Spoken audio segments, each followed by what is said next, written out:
Welcome to Money News on Newsmax TV. I'm Kathleen Walter. Joining us is famed economist Richard Rahn, who was the vice president and chief economist of the U.S. Chamber of Commerce during the Reagan administration. He is a staunch advocate of supply-side economics, small government, and classical liberalism.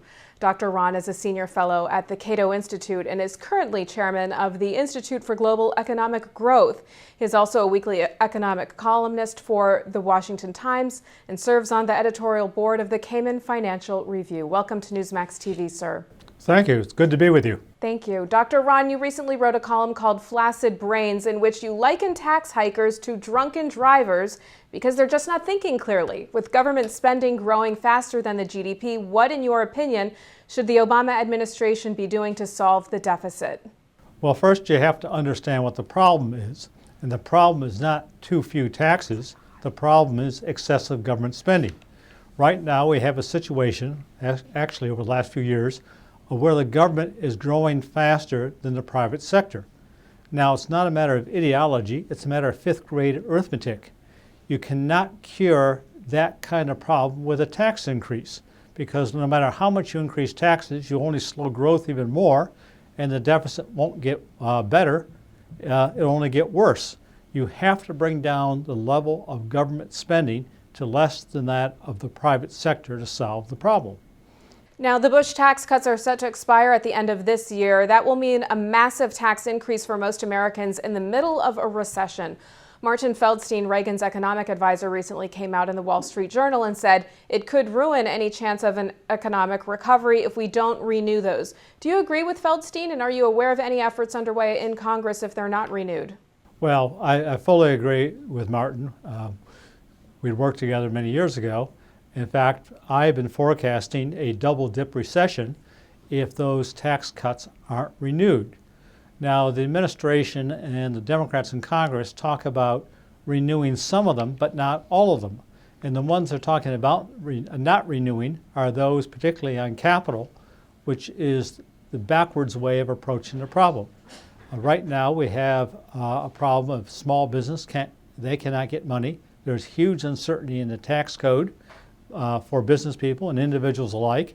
All this uncertainty slows growth, and a big increase in marginal tax rates, which is what we're talking about, will cause less or fewer incentives for work, saving, and investment. They'll discourage people from work, saving, and investing if you increase those marginal tax rates. Among the lawmakers you identify as having a flaccid brain is Senator Christopher Dodd. His financial reform bill is under consideration in the Senate. In giving banks deemed too big to fail a competitive advantage over smaller competitors, what kind of havoc does this cause?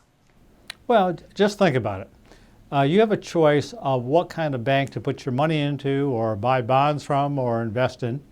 And one bank is guaranteed by the government and the other bank isn't. Now, it's not rocket science to figure out most people will tend to put the money where the government has given the explicit guarantee, or at least the implicit guarantee, because they figure that's lower risk. So those banks have a competitive advantage over the smaller banks. And this is an artificial competitive advantage due to the U.S. government. This is foolishness. It's really economic fascism. And it's grossly unfair, and it's counterproductive. Can I say many more bad things about it? I mean, it's a total disastrous idea. Would the bill destroy the independence of the Fed, do you think? Well, parts of the bill, a little bit unrelated to that, or only partially related, would reduce the independence of the Fed. And that is a very complex issue.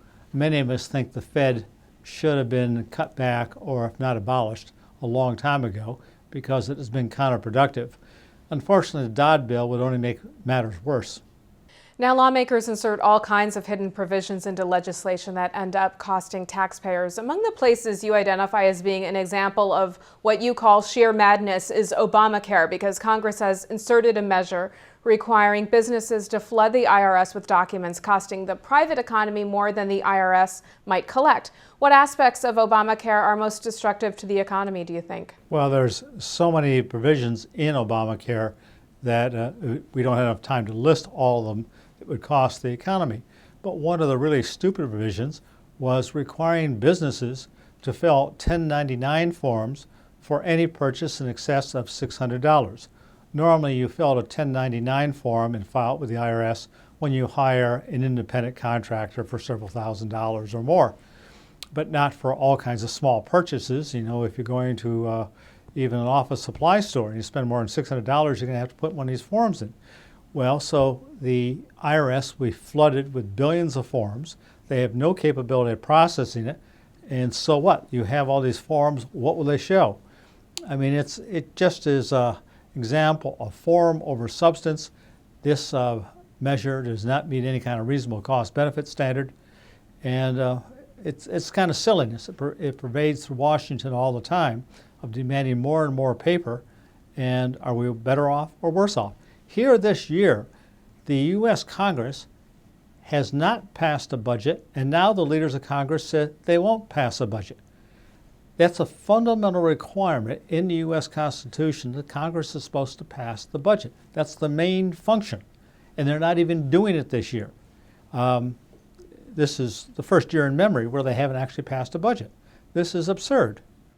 Dr. Rahn, we've talked about a few lawmakers who you've identified in your column as having a flaccid brain. Who is on your list of those with strong brains?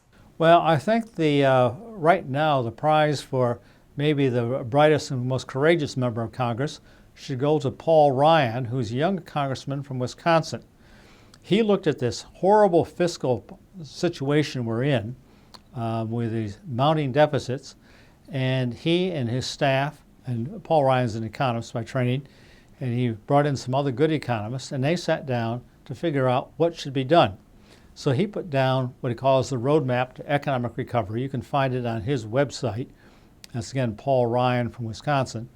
And he actually laid out what kinds of spending reductions we would need and changes we would need to put us on a path to fiscal sanity. And he is not afraid to take on the entitlements. He says correctly that some adjustments will have to be made in Social Security for those younger than 55, some adjustments in Medicare, Medicaid, and the other medical entitlement programs. He's had the courage and the wisdom to actually sit down and do a serious piece of work. Unfortunately, I see very few other members of Congress doing that kind of thing. And one thing is disappointing is that many conservative Republicans who say, oh yes, we're all for controlling spending, have yet to sign to Paul Ryan's roadmap. Some have, but not as many as you would hope. All right, Dr. Richard Rahn, thanks so much for joining us here on Money News on Newsmax TV. My pleasure. Great to be with you. And thank you for watching Newsmax TV.